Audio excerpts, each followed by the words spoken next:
Welcome back, everyone, to Vox Markets. My name is Paul Hill. I'm delighted today to be able to speak to Roland Stockopedia, one of the UK's finest small and mid-cap investors. So welcome, Roland. Thanks for having me, Paul. It's good to be here.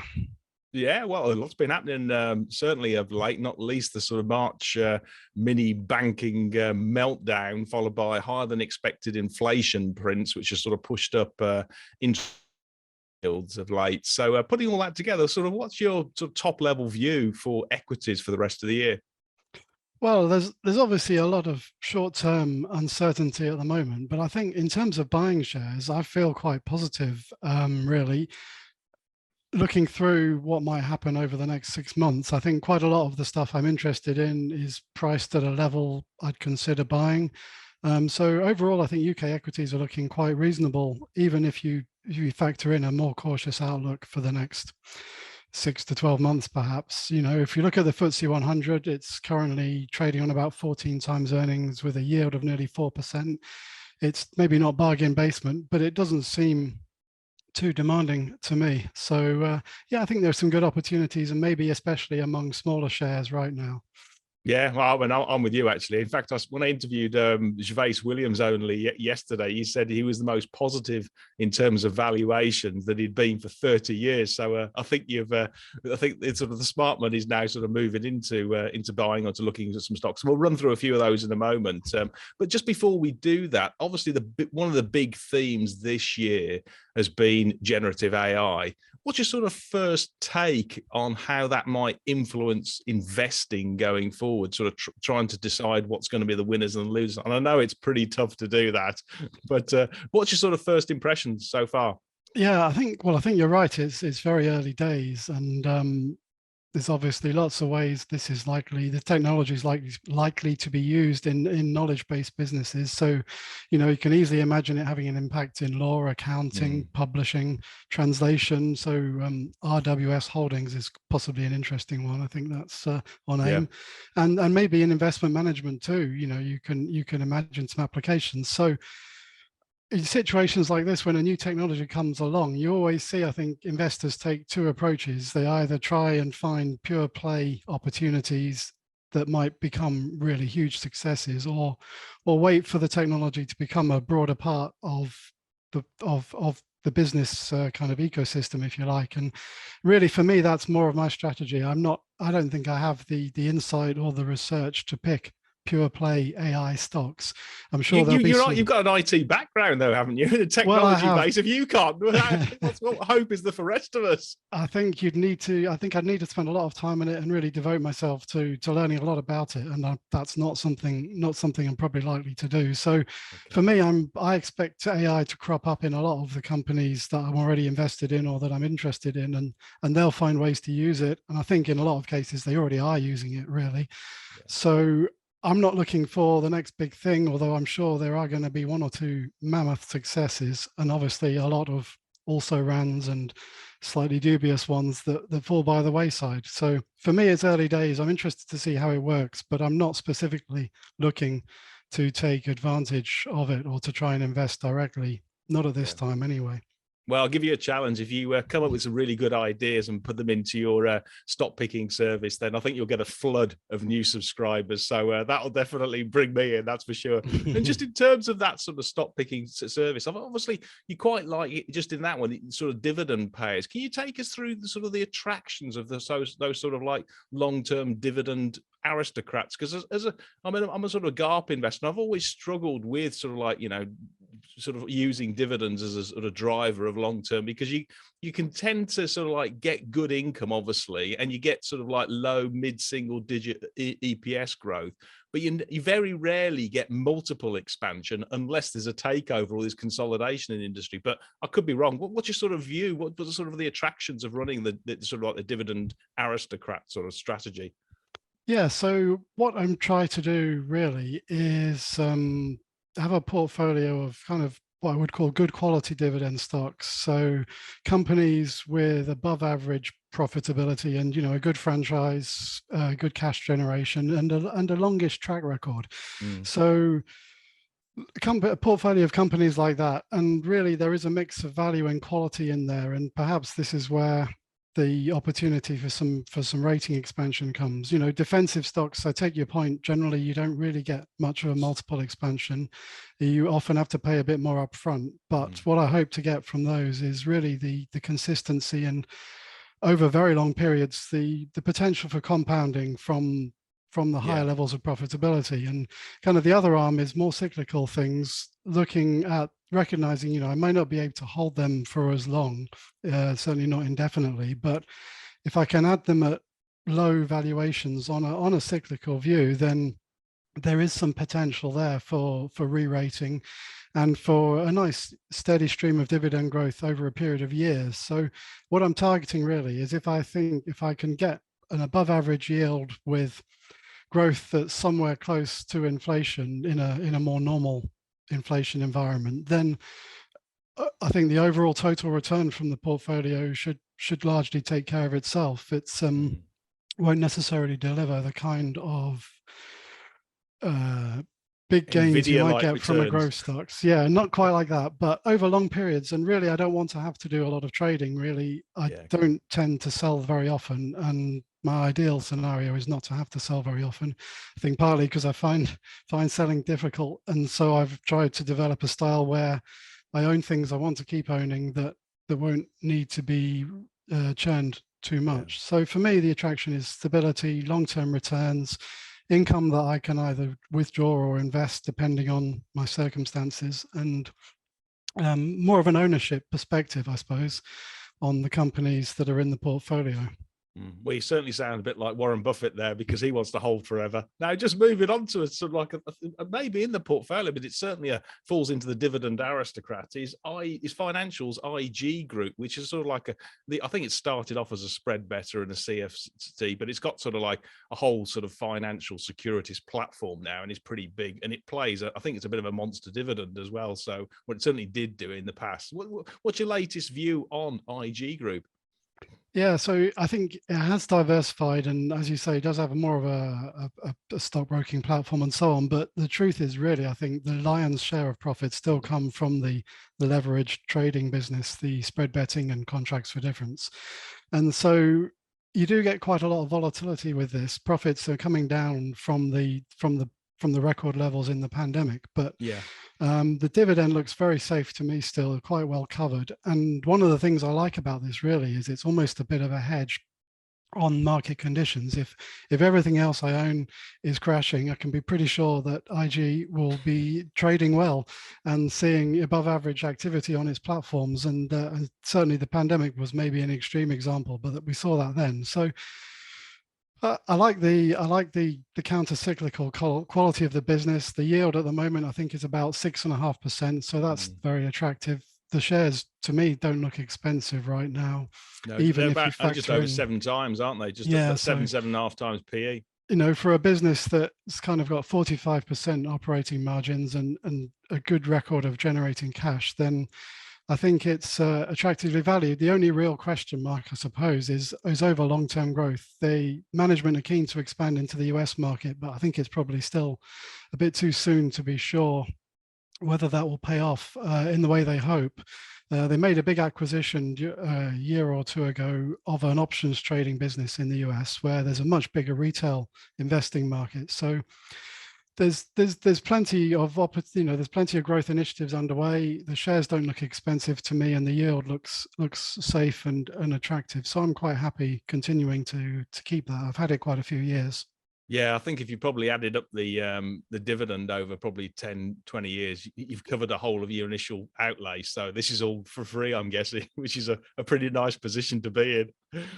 Yeah, certainly a good track record. Yeah. Another one in the sort of financials, but it's got a lot more growth, is Argentex, which basically is a dealer for sort of Forex, for largely SMEs and corporates and high net worth individuals. But it's putting on a technology platform overlay onto it as well, so doing straight through processing and expanding outside of its home sort of like shores into Australia and into the Netherlands. And it came out with a really good Q1 sort of like revenue increases of well over 30%. What's your sort of latest view on this? Because I don't think it pays a dividend. It's trading on about 12.5 times PE, but the growth outlook on a PEG ratio must be very attractive.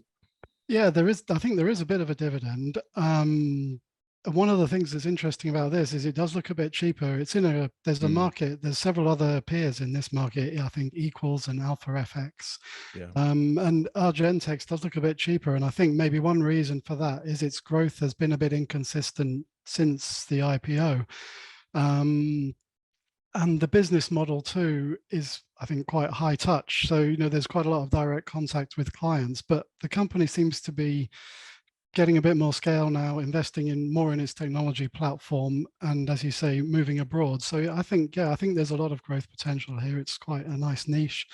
The question, I suppose, is whether this can become a big winner in the sector, whether they can get over the hurdles they've had really to take the scale up. But I'm quite encouraged. Again, it's very profitable, good cash generation, owner management as well. Mm. And Yeah, and, Harry I'm, Adams, and isn't it, is the CEO? yeah, I think Yeah. so. He's still got quite a substantial chunk of the shares, I think, and quite a reasonable valuation. So it's an interesting sector that's still expanding quickly, Mm.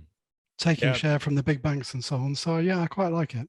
Yeah, I think if they can sort of lift and shift their successful UK sort of blueprint out in overseas and put that sort of technology layer on to do, as effectively to get that right touch for the compliance, then yeah, you'd probably see good capital appreciation over the next few years. Now, just moving to sort of like media and broadcasting, ITV is something obviously you quite like. And take us through this one, because obviously linear TV or terrestrial advertising has been struggling for years, other than obviously live footy and the sports and stuff. But they are putting a good digital side of it, and they have a strong studios, don't they? Yeah, that's right. It's really, I think, a kind of a transition story. Um, ITV obviously have a big share of linear viewing, and really one of the challenges they're facing now is to keep that share of the market and get it over to digital. And for me, Mm. it seems quite a logical thing that.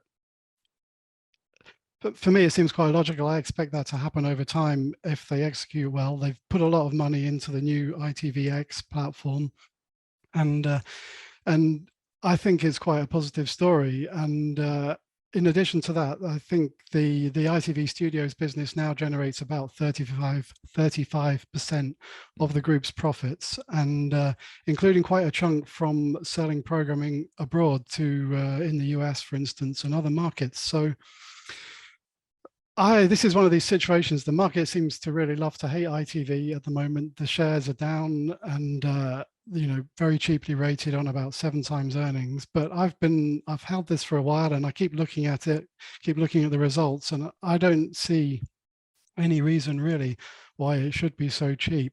Um, although there are other challenges you say, and I think one particular challenge is whether digital advertising will be quite as profitable as the old style of linear advertising and prime time rates and so on. But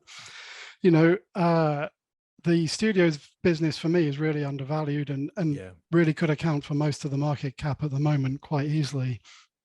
You raise a really good point, because Amazon pulled the trigger on Universal Studios to get into sort of like TVs and into film production and stuff.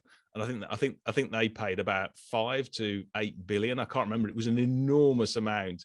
And yeah, with their heritage, I mean, you're right. It could well be that there's a lot of hidden value within that studio's arm within ITV that is realized on any exit. I think they've got studios, is it about 90,000 hours of Yeah. programming or something like that? I know a few years ago now, Entertainment One, which used to make films, but also the Peppa Pig programs, that was on the FTSE 250, and that was sold for 16 times EBITDA in 2019. So maybe you'd get a lower multiple now with interest rates and so on, but even so, that would value studios alone at something above the current market cap. So for me, I just don't see why. I don't see the problem here, or at least I don't think the problems are as big as the valuation suggests. So I think there is value here, and I've been waiting a while though to be proved right. So we'll see Yeah. how it pans out. Well, it's only trading on about sort of 8 times PE, so it's not desperately expensive. Another one which is really cheap is Somero Enterprises, which is again is on about 8 times. It does sort of like laser guided screen machines, I think, which sort of help construction firms do the really ultra flat floors for sort of like these big online sheds, so they can get the sort of the basically the robots on it and stuff. Do you want to take us through this one? Because as I say, I mean, it's got a good solid balance sheet, trading at a cheap valuation, and hasn't really, it's been flawless execution, I think. Yeah, I think it's a real specialist, and in their niche, they've got, I think, quite a strong market leadership position, certainly in the US. And that's one of the things I like about it, is that they have resisted the temptation to try and diversify too much. The core business generates, recent years, it's generated something like a 50% return on capital employed, and all the cash that comes out of that, they keep enough on the balance sheet for something like a year's operating expenses, I reckon, and the rest just gets returned as dividends. So rather than trying to grow the business into areas that might be lower value or where they might be less competitive, they just return the surplus cash to shareholders, keep the balance sheet very strong. After a traumatic experience in 2009, I think they won't make that mistake again. So I think it's a nice niche business with a strong position and good execution, and a really good reputation, as far as I can tell, for the whole package: the product, the support, the training. There's obviously exposure to the US construction market, but so far they say the non-residential market has stayed quite strong. So we'll have to see really how the next 12 to 18 months pan out. But I don't see any structural risk to the shares. I think it's worth holding through. Certainly from the current valuation, it looks good. It looks quite cheap to me. Yeah, well, I mean, the US housing market actually is going back on fire. But if you look at the house builders, I mean, their share prices are all-time highs now, which just seems crazy. But it's because the demand for new build is still so strong on that side of the Atlantic. Now, all the ones we've talked about, the companies, they've all got sort of like really strong double-digit sort of like operating profit margins. In fact, I think IG Group's got a high 40s and this sort of stuff. So they're really sort of high profitability. Now, just come to sort of a big distributor, DCC, which I've never really covered a great deal. And it sort of like does, I think it's everyday sort of items at IT, technology, fuel, healthcare products and equipment and stuff like that. What sort of attracted you to this one? Because the margins are about 3 to 4% at the operating level, which you'd expect for a sort of like a, this type of distributor. What's their sort of unique USP? Well, the biggest part of the business is energy, and historically that's been fuel sales. There's a lot of petrol, diesel, fuels for industrial customers, heating oil for homes. And there's a kind of a couple of arms to that. You do get these very low margins with that, because most of the revenue is basically just pass-through revenue, and they add on a margin per litre, say, for fuel. I think last year, actually, they did quite well on that. They added on, I think the average margin per litre went up by about half a penny to just under 3p a litre, which doesn't sound much, but when you're selling billions of litres in a year, it makes quite a big difference. So I think the attraction here is really they've been a consolidator in the energy business, and to a lesser extent in their other divisions, and very good execution, good scale, good cash generation.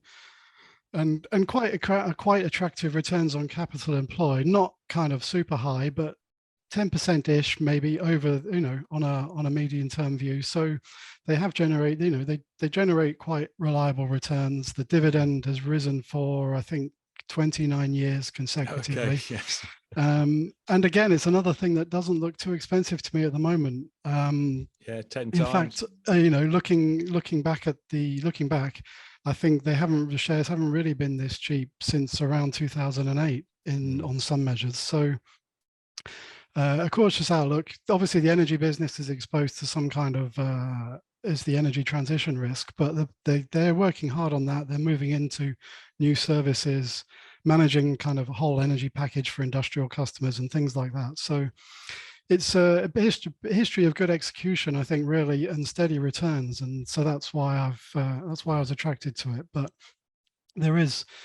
it is a story that could evolve a bit more, and I think, for one thing, they're making bigger acquisitions than they did in the past to try and move the needle a bit more and expand in technology. So the business is changing a bit, but I like the consistency and the long track record, and the cash generation too. Really nice cash generation. Yeah, I think it's probably, because it's everyday items that people buy. It's repeat business, isn't it? And they just clip as they sort of like deliver those particular services, and the more they can grow, then the more money they make. But they rarely get a big drawdown unless you have a real depression, because they're just going to track sort of GDP, you'd have thought. No, I mean, the shares have been rated very highly, much more highly in the past, got up to about 70 quid, and perhaps then they weren't such good value, but now at 10 times earnings, 4% yield, it doesn't seem too much of a risk to me, given the track record and the balance sheet. Yeah. No, I would agree. Another one in the sort of distribution, which does sort of like really impulse products and things for sort of like convenience stores, is Kitwave. Now, a couple of your sort of colleagues, I know Paul Scott at Stockopedia quite likes these, and Richard Crowe as well as another ultra sharp sort of like a retail investor likes them as well. So do you want to take us through your thoughts on Kitwave? Because they used to compete against, well, they probably still do against Booker's, but that's part of Tesco's now. Yeah, that's right. I mean, Kitwave, I should say, it's quite unusual, really, for me. It was an IPO, only floated in 2021, and as a general rule, I steer clear of recent flotations. But wise move. Again, another story. I think really good execution, founder management, and what they do, what their particular angle is, I think, is that they give brands a trusted channel to reach independent retailers. So they supply a lot of independent convenience stores and also independent food service outlets, so cafes and restaurants that are not part of chains. And Kitwave takes all these brands, food, drink, refrigerated stuff, alcohol, tobacco, and gets all this through to independent outlets. And they have a number of brands, but they've expanded, they seem to be expanding well. Again, founder, shareholder still in charge, which is always a good thing. A sensible balance sheet, and so far since the IPO, quite strong trading results. So again, doesn't seem expensive, and I'm happy just to see how this one unfolds for a bit longer. Yeah, again, lots of repeat revenue, isn't it? Essentially, lots of small, low-value purchases, and brands too, trusted brands that they sell, that they supply. So people tend to be quite loyal to that sort of purchase. Yeah, allows you to sleep at night for the portfolio, doesn't it? Which is always good. Now, another one which is perhaps less allows you to sleep at night is Bellway. It's a much bigger company, but UK national house build, around about 2.7 million market cap, came out with a relatively sort of like positive, I thought anyway, trading update, which was sort of like knocked a bit, but because of the higher inflation print this morning, which meant the interest rates are probably going to go up further, which just puts a bit of the wind out of it. Do you want to take us through this one? Because it's trading at roughly, less than book value, less than book value. Yeah, I think it's about 20% below book value at the moment. There was a trading update just out, really. I think the order book they're showing is down 25%. New reservations are down about 30% compared to the run rate last year. But I don't think there's any surprises in that, really. When you look at the bigger picture, they've got a strong, decent balance sheet, net cash. In my view, one of the things that attracted me to Bellway compared to some of the other house builders was really quite a conservative track record. Looking back over the cycles, they didn't, although they cut the dividend in 2008, 2009, they didn't have to stop payments. They didn't need an equity placing to rescue the business. So I think it's got a pretty good track record of protecting shareholder value compared to some of the others. And as you say, the valuation now looks low on a cyclical view. This one has rarely traded below book value over the years. So I was buying it in the autumn particularly, and the discount then was up to kind of 30-40% below NAV. So to me, I think the risk is quite a lot of risk priced in already. And I think that my hope is if I wait a few years, then the cycle will turn and we'll get some of that rating expansion and a stream of dividends again for a few years. Yeah, I suppose there are some differences. Help to buy isn't here anymore, and interest rates are higher than they've been for a decade. But none of this is new to the business as a whole, if you look back a bit further. So Yeah, I mean, I think all the house builders are saying at the moment that they're more optimistic in the second half of this calendar year than they were expecting 3 months ago. That's for sure. They're getting better reservations and more interest for consumers, both on the side of sort of straight private and affordable. So, yeah, Bellway is well positioned, you'd have thought, just as a sort of like a 3 to 5 year view. One question I would have though is what's your sort of take on the cladding issue? Because they do seem to have quite a punchy sort of provision in there of about 580 million, which is not massive in terms of their market cap of 2.7 billion, but is material in terms of sort of like, you would take a 20% off your net tangible assets if well, it wouldn't at the moment because it's already built in, but I mean, as in like, that's the sort of materiality. Yeah, well, I think too, it's a fair point really that could be a bit of a headwind to free cash flow as well over the next few years, because although they've booked that provision now, very little of it has been paid out yet. Yeah. So if that does have to come out over the next maybe 3 to 5 years, seems like a reasonable guess, I suppose, then it could be a bit of a negative for a while. They don't, obviously the whole episode is kind of bad news, but it's all very historic now, and I think it's been priced in and managed as well as it can be. So I don't think there should be any more surprises from this. Yeah, for the business. Yeah, what about just moving on the same sort of sector, Property Franchise Group, which is what it is. It's a franchise of sort of estate agents, and I think it's sort of like it's got brand like Hunters and quite a few of the others. Again, sort of trading at about 12 times, but it has a big, I believe, sort of lettings business as well as I say, it doesn't take the capital responsibility for the stores. What's your sort of latest view on this one? Yeah, I think now more than half revenue comes from lettings. So that's obviously going to continue to be a growth area, I think, really. The downside risk is obviously that the housing volumes could really dry up in terms of housing sales, and that would still have an impact on revenue and profits. But with the franchise model, it's a typical franchise model, really. There's generates very high returns and capital outlay is pretty low. So they wouldn't suffer as much pain as some of the underlying estate agencies if the market really does grind to a halt. So it's just another story, nice execution, continued growth, owner management, good cash generation, and the valuation doesn't really seem too bad unless the outlook gets much worse than people seem to be expecting. So yeah, no, I think people are going to be letting and renting properties for I mean, forever, I think aren't they? the growth in rental demand is going to possibly offset a lot of what happens in the sale market, because there's not going to be any change in demand for housing overall, really, is there? And for extra units as well. I think people, needing new units and new accommodation in popular areas. And the government, in fact, both sides of the aisle are sort of like, it's going to be a big political hot potato, isn't it? Next year at the general election, it's going to be who can actually sort of get the planning permissions sort of approval process sorted out, such that it actually allows 300,000 houses to be built each year rather than 200,000, which we've been doing for decades. So, I think the political will is to sort of get that housing market and the building sort of sorted out.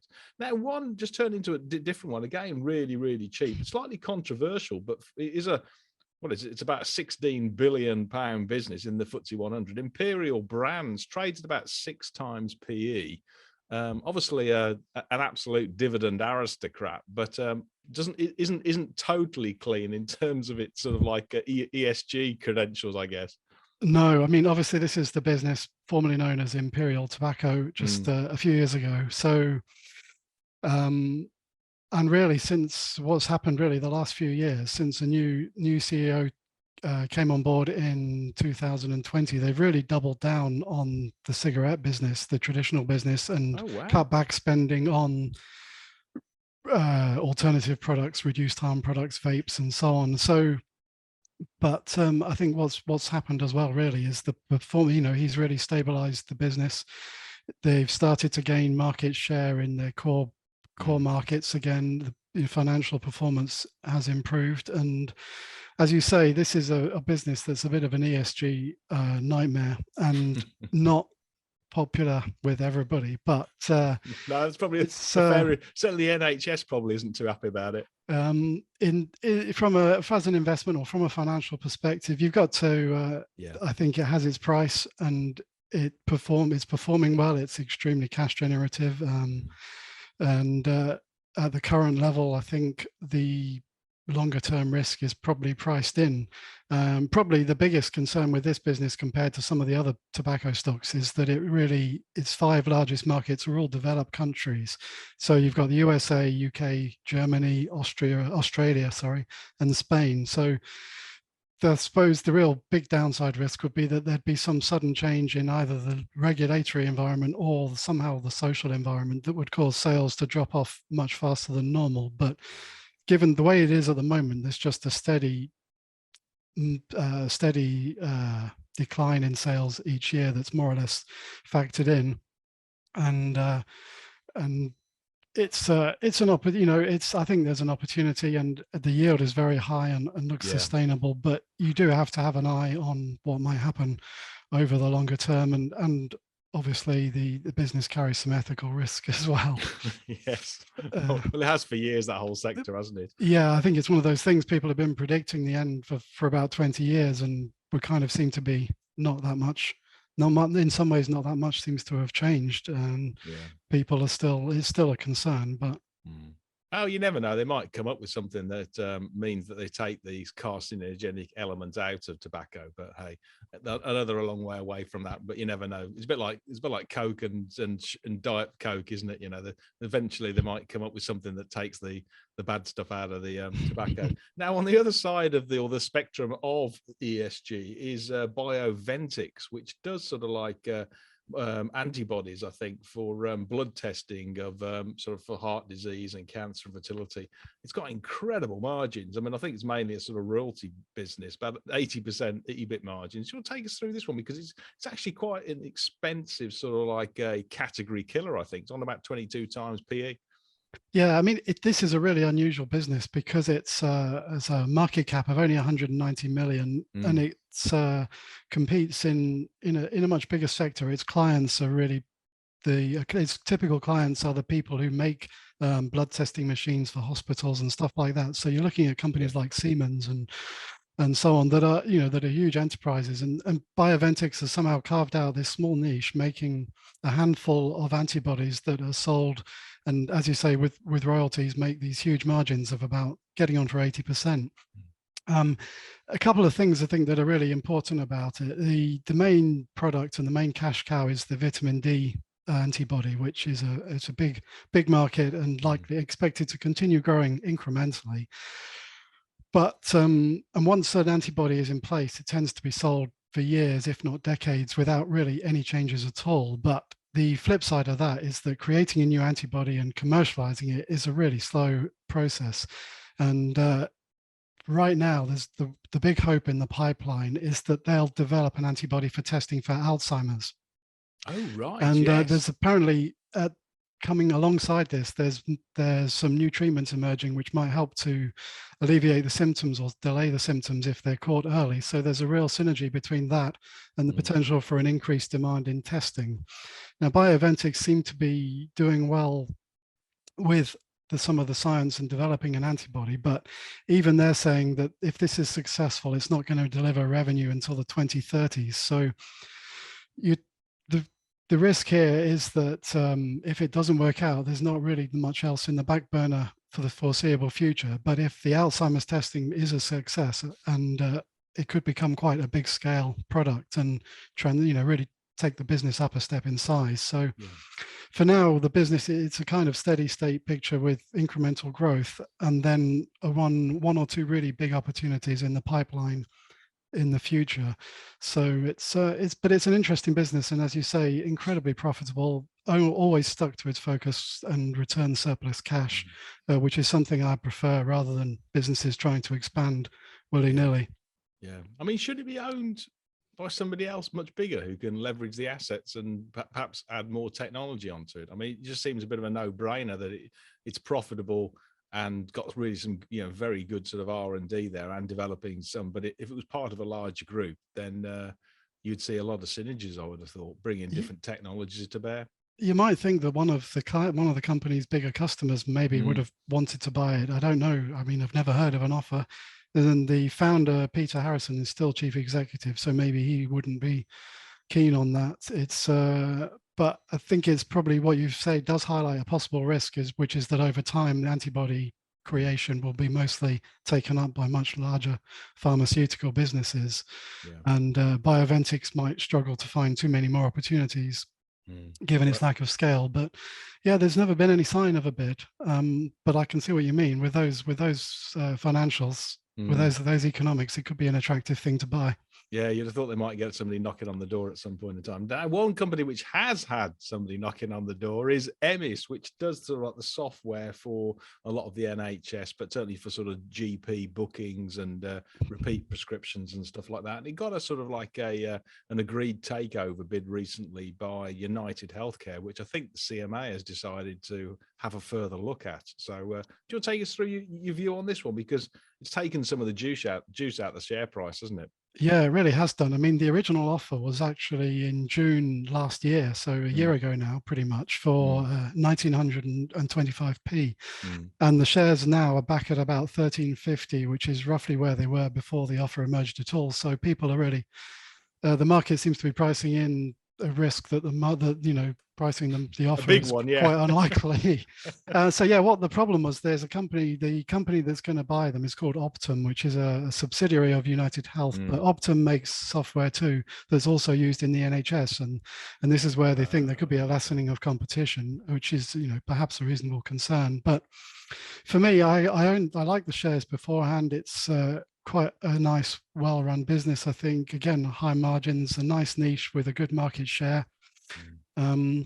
Very strong balance sheet and cash generation, and investing in some new products, which hopefully will help the group get over. It's not expanded much for a few years, and so hopefully the investment that's underway at the moment could lead to a nice step up in growth with some new products coming through. At the moment, there's sort of two possible opportunities. If the deal goes through, their shares could be worth 40% more overnight. And if it doesn't, then I think it's still a good business and not unreasonably priced at the current level. So I haven't sold any. I'm happy to continue holding them whether it goes through or not. So that's the way I've approached it. But it does look like the market expects the deal to fall through now, really.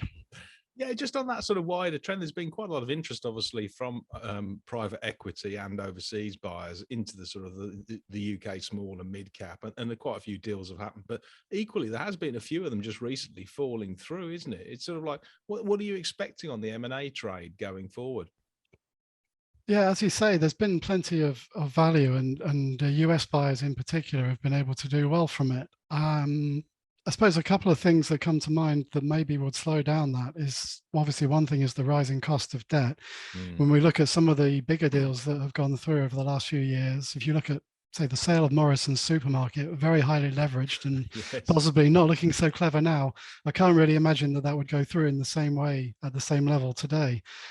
So that's maybe one headwind, funding. But and as you say, the regulator seems to be getting a lot tougher. I mean, even JD Sports trying to buy another small chain of shoe shops had a bit of a hard time with the regulator over that. And it's obviously not a national security or a public welfare kind of issue. Yeah. So I suspect it might ease off a bit, but there still seems to be plenty of value on offer for buyers with cash or buyers where they can see some big synergies, as you say with the healthcare example. So it's hard to say at the moment. My gut instinct is it might slow down a bit, but we'll see. Yeah, I mean, I think it comes down to what you said right at the start. In terms of valuations, there's lots of attractively priced companies out there, and if we can see the value, then predators can certainly see the value when they've got synergies. So there will be interest. It's just getting the numbers right and getting the balance sheet and the funding correct, I'm guessing. A sector that certainly has had quite a bit of sort of like consolidation is the car dealers, and I know you quite like Inchcape, which is more sort of overseas, I think, sort of car dealers. What's your sort of latest on that? Because that's going to see a bit of, you'd have thought it would see a bit of headwind in terms of PCPs and, you know, basically auto financing and new cars, you know, obviously if the consumer retrenches, but seems to be still knocking the ball out of the park, actually. Yeah, I mean, whenever I mention Inchcape, people, especially in the UK, people tend to think about the dealership and the leasing business that they do have here, but that's a really small part of the business now.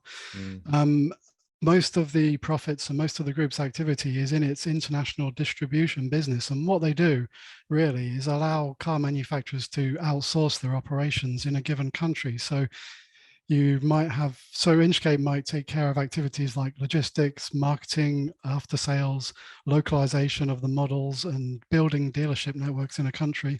So typically they're looking at smaller markets in terms of volume, but ones with growth potential. So you've got the emerging markets like the Americas and Asia generally. And the business, they've been doing this for a long time. I think their longest relationship is 55 years with Toyota, but quite a few of the big brands they've worked with for over 30 years. So this isn't something, you know, this is something where they have a lot of experience and a strong franchise. It's hard to say, taking such a global view, I think it's hard to say what might happen to car sales and so on. And obviously there is some cyclical risk in developed markets and maybe elsewhere as well. But they seem to, you know, they've developed quite a strong record in this area. That the shares, again, 9 times earnings, the balance sheet looks okay. There doesn't seem to be a massive amount of risk at this level to me. And if things do go well, the recent trading has been quite positive. If things do continue to go well, then I think the shares could be worth a bit more, I think. And, you know, and the middleman model, rather than being an end dealership, probably cuts out some of the risk from localized changes in volume and pricing too. So yeah. I think it's an interesting business. I've not had them all that long, so I'm kind of keen to see how it works out and to learn a bit more. Yeah, I guess one game risk for the sort of traditional car dealers is that if the sort of the Tesla direct to consumer model then sort of really takes off, whereby they have the relationship and they just don't sell through distributors or dealers or anything, and they do software updates over the air and all that kind of stuff, and takes out a lot of the repair and maintenance. What are your thoughts on sort of electric vehicles and stuff like that with auto robot, you know, robot sort of taxis and stuff? Yeah, I mean, electric vehicles, it's interesting you say about the direct to consumer model. I think one of the electric vehicles should certainly be lower maintenance than traditional cars. But even so, I wonder if that model will struggle to scale ultimately, because cars do need a bit of attention. They do need a place you can take them to look at them and to buy them and to fix them. And for me, the dealership model of some, you know, may evolve, but I think there'll still be some place. There'll still be a place for it, and they'll still be able to add value. In terms of electric cars, it's a bit like AI for me. I was not an early adopter of Tesla shares, and if I was going to invest in that sector now, I'd probably still prefer something like, you know, VAG or BMW, Mercedes. That's just the way I would approach it. There's plenty of EV technology in those companies, and I think that the chances are they will make a commercial success of it and build it into a much more sustainable eco-structure. But I could be wrong. Tesla has done better, I think, than a lot of people, certainly better than I expected for a long time. Okay, we're just switching gears now to sort of all things services. We've got Clarkson, which is a sort of like a service provider for brokerage and booking sort of cargo ships for around the world. I'm guessing it had a really good pandemic. I mean, I don't follow it greatly because obviously freight rates went through the moon and there was everything being moved on the sea. And now they're sort of potentially, given with a lot of consumers have moved into services away from goods, it's sort of freight rates have softened off. Well, what's sort of your latest on Clarkson? Yeah, so Clarkson's it's one of the world's, it's really one of the world's largest shipbrokers. That's the core of the business, and very long track record. It's been in business for about 170 years, and another dividend aristocrat. I think a record, probably something like 30 years of dividend growth. So my theory is, I suppose, that shipping, from what I understand of it, you know, there's a lot of money to be made in shipping, and there's a lot of money to be lost as well. And I wouldn't trust myself to have the knowledge needed to invest directly in the business. But when you look at Clarkson's record, I think they've negotiated many cycles successfully, and they've got a big role in the kind of shipping ecosystem with the huge amounts of data and intelligence, networks of brokers and clients. And they've proven they've been able to make consistent money and long-term growth from shipping over the decades. And so I see it just as an attractive business, a market leader in what it does. Again, quite reasonably valued, highly profitable in the good years, plenty of downside protection, a strong balance sheet in the bad years, and really a company that's with such a long record. I think there's no chance that shipping is going to become less important to us. Yeah. It may evolve just like it has done previously. So I think it's something, hopefully, that's a real buy and hold stock. I don't expect fireworks, and certainly in the near term there could be a bit of weakness. I think, as you say, shipping rates are down. What's its USP? I mean, it makes good profit margins of about 16%. So it's obviously got something. Is it its brand or its people or networking effect? What gives it that sort of? I think it's all of those really. It's the scale and the brand and the network of people it has all over the world, and the history, the heritage too, and the data and the intelligence that comes from that. I think it's all of those things together. It is very much a people business, and one of the things that was quite striking about the results, I think, last year was the size of the bonus payments that were there. It's very much people business when push comes to shove, and these are guys on phones doing deals and taking commissions on ship trades. But it's been doing this successfully for a very long time, and it's one of the biggest and I think best businesses in the sector. So I think it could be rewarding over a long period and hopefully not cause too many sleepless nights. Yeah, well, feast and famine type of industry for the dealers anyway, for the brokers they've got. Now, just again, switching to sort of asset managers and real estate, we have Foresight, which is Foresight Group, which I've never really come across as a UK infrastructure and private equity manager. And then we have Real Estate Credit Investments, which I think does sort of like the debt side of a lot of sort of like, commercial real estate. Let's run through, first of all, sort of Foresight with the sort of the infrastructure on. What do you like about this one? Yeah, so this was founded in 1984, but only floated in 2021. So quite a recent arrival on the market, but originally founded by, I think, two former employees of 3i Private Equity. And the chairman, Bernard Fairman, I think, still owns nearly 28% of the stock. So there's a nice alignment with management for shareholders. It's a specialist in private equity and infrastructure, mostly sustainable infrastructure assets, so wind farms and solar and forestry and quite a wide range of things. Quite a lot of their investment trusts are actually also listed on the London market. You've got things like Foresight Solar and one or two others. So I like the specialist focus, I suppose. For asset managers, I think really generalists, especially ones that are only quite small, are possibly going to continue to have a hard time and face a lot of competition on pricing. Foresight seems to be doing quite well, although very profitable. Although maybe you could look at from the funding side, there's some risk that we'll see asset prices fall because of the higher cost of funding. So whether some of their deals they've done in recent years, the asset prices could come under pressure, but they believe they can lock in quite attractive returns, kind of 6 to 8% over long periods.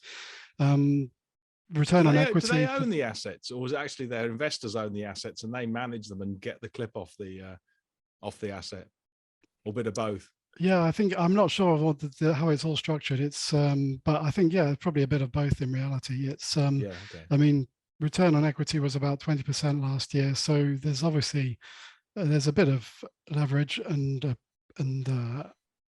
at various models, I think, through the organization. But it seems an interesting opportunity, and 12 times earnings. It's quite a big discount if you look at it to, say, Impact's asset management as an alternative. Again, a similar focus on sustainability. It's quite a new one on me, another recent IPO, but I'm still learning about it. It's only really a small position, but I think it has potential. Good. What about real estate credit investment? Because obviously this one does sort of the debt financing for a lot of commercial real estate. So I'm guessing sort of offices or warehouses or shopping centres and stuff like this. Obviously, it's an area that had done well when debt was really low, but now interest rates are heading higher. Then it's a bit of a challenge sector. Yeah, I mean, this is quite a specialist one, I think, really. What they do is lend directly to property developers a lot of the time. So they're the senior secured lender, and most of their projects, there's a lot of accommodation, hotels, student accommodation, mixed use developments, co-living, that kind of thing in UK and Western Europe. And this is really just a pure income thing. They loan to value on these senior loans is typically about 60%. So it's higher than you'd expect from a general REIT type of investment. But real estate credit, they have the direct relationship with the people who are borrowing the money. So they have a much more influence over the outcome if things don't go to plan. And I think they have a fairly consistent record of shareholder returns. Really, it's, you know, all the total return comes out through the dividends. So the yield at the moment is about 9%, but the share price doesn't really go anywhere it hasn't really gone anywhere over the years. But what's unusual at the moment is that they are a little bit below book value. I think the shares are about 127p, and I think the book value at the end of April was 148. Yes. So looking back, that's relatively unusual. So I think there's a degree of value here. Obviously, there's some risk, but the company says they're seeing a lot of good opportunities for new lending at the moment, because some of the more traditional, some of the other sources of finance are drying up for these developers, and they're seeing some attractive opportunities. And this is one of those situations where really I'm going on, having followed it for a while and seen the consistency of the track record, because, you know, I'm not in a position really to evaluate each of these property deals and look at the quality of them. It's really a case of, I think, looking at the valuation and looking at the record of what they say and what they do. Yeah. My impression is that it could be a nice income opportunity. It's probably more at the specialist and slightly risky end of things. Well, at 9% dividend yield, you're getting a sort of like an equity type return, aren't you, for a fixed income product? So it's not too bad.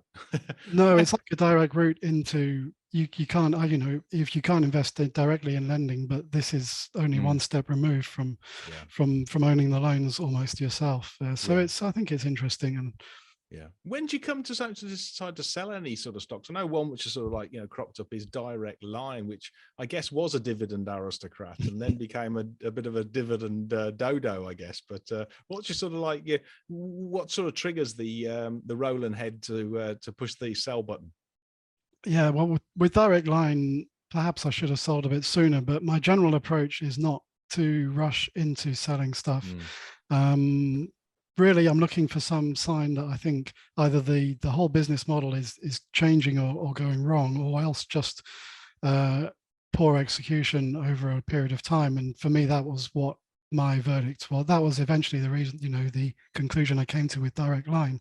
I waited for the results to come out this year, and the more I went through them and the more I looked at what management said, I thought there was a good chance that there might be more problems still to come, and or at least a prolonged period of underperformance. So that was when I sold it. I mean, I wouldn't automatically sell if a dividend is cut, even in an income portfolio, but it certainly would be a major flag, something that I'd want to look at closely. But really, it's about whether there's a short-term problem or whether there's more of a structural problem. That's the main factor I look at. Yeah, I guess it's a sort of like a really commoditized type industry, but they have strong brands, and so it's weighing up to decide whether the brand, the networking effect they have, will give them effectively USPs and protection in a sort of commodity industry, I guess, for Direct Line. Yeah, I mean, that was my feeling at first, that the brands were good and that that would have that, and I think I assigned a bit more value to that. And then when I looked at it later on, I started to wonder if the direct selling model isn't going to have the same value, maybe isn't going to deliver the same value it has in the past, and had become weaker than I realized possibly. I can't, you know, it's hard to say for sure from the outside, but that was the feeling I started to get, that the model wasn't maybe as good as it had been, and the core brand maybe wasn't as good as it had been in the past. And that was one of my concerns, really. And I think as well, it's been quite poorly managed over the last few years, and that's become much more apparent than maybe it was before. They talked about, for instance, the big investment in IT would improve their pricing and all the rest of it. And the end of last year, they were saying that margins were coming back into line despite being caught out by inflation, but it didn't really seem to turn out that way. There was a lot of disappointment and backpedaling, and they were saying they were going to invest more in their pricing models and so on. And I think, yeah, it was a combination of things, of questioning the value of the direct model and questioning the quality of management too, and thinking that it could take a while to really resolve all of those issues. And I think, and certainly they seem to be, it took a while to get a new chief executive as well. Yeah, it's one of the hardest things, isn't it, as an investor, is to sort of assign the correct value to a franchise, particularly one which is an everyday name. And so, some franchises disappear quite quickly. I mean, I remember back in sort of like the .com days, Arthur Andersen was one of the world's biggest accountancy firms, and then almost overnight it lost its trust, it's lost its value and its brand, and but that's just one of the risks, isn't it, when it comes to sort of investing.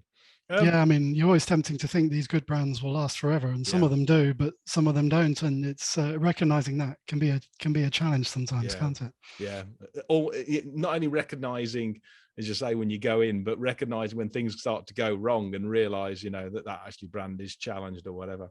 All right, well, brilliant, Roland. Thanks very much for your time and terrific insights. If people want to sort of subscribe to the Dividend Aristocrats or any other sort of Roland Head sort of like stock tipping service and stuff, how best to do it?